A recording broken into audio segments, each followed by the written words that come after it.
আসসালামাইকুম গাইস, এমন একটা জায়গায় আসছি যেটা কিনা একদম দেখার মতো। এখানে হচ্ছে নদী আছে, আমরা বাইক নিয়ে আসছি, কিন্তু বাইকটা এখন পার করতে হবে এই যে নৌকা দিয়ে। সো এই মজার ভিডিওটি আপনারা একটু উপভোগ করুন। টেনে ধরতে হবে না, টেনে ধরতে হবে। নামাও, ধরছি আমি। ভাঙে যাবে না তো আবার? আস্তে আস্তে আস্তে আস্তে আস্তে আস্তে আস্তে।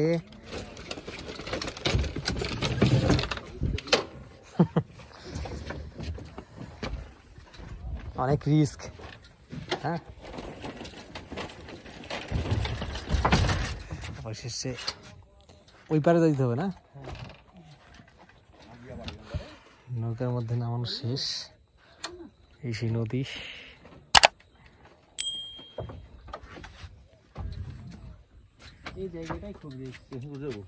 নৌকার মধ্যে বাইক নামানো শেষ। এখন এই যে যাবো আমরা, এখানে বাইক নামানো শেষ। এখন এই বাইকটা নিয়ে যাবো এই নদীটা পার হয়ে ওই যে ওই সাইডে।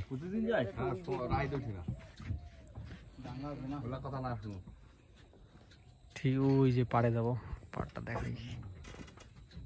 এই যে এইখানে পাড়ে গিয়ে আমার লাইফে আমি কখনো নৌকাতে উঠি নেই। আসলে আমি কখনো নৌকাতে উঠি নেই, ফার্স্ট টাইম উঠলাম। এটা ভালো একটা অ্যাডভেঞ্চার এক্সপিরিয়েন্স। লাইফে ফার্স্ট টাইম নৌকাতে উঠলাম, তাও বাইক নিয়ে, বাইক পার করার জন্য। পানির গভীরতা কেমন এই জায়গায় এখন? অনেকটাই। তাহলে তো বর্ষার সময় তো মনে করেন আরো বিশাল ই হয় এই জায়গায়।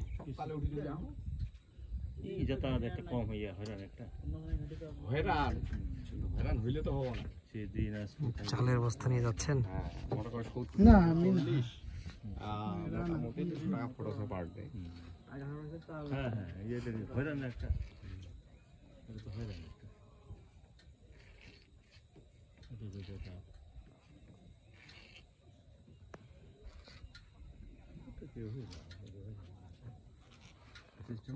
ওই সারা দেশে বেহাই আছে, তাও কি অবস্থা?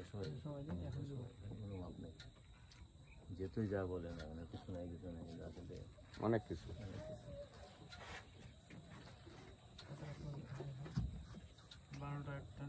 আরেকটা মনে হয় হতে পারে খেয়াঘাটের মতো অবস্থা নাকি?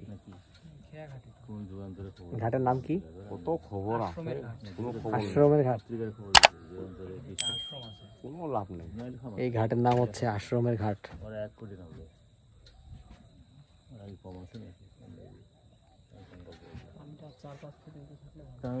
গল্প এগুলা হয়তো মোটরসাইকেল না, এই উঠা নামার কারণে কত মোটরসাইকেল একবার পরে গেলে না? হ্যাঁ, কত মোটরসাইকেল। এই অনেক মজার একটা ইন্টারেস্টিং জিনিস আমার লাইফে আজকে এনজয় করলাম। নৌকা দিয়ে বাইক পার করানো অনেক বড় একটা এক্সপিরিয়েন্স।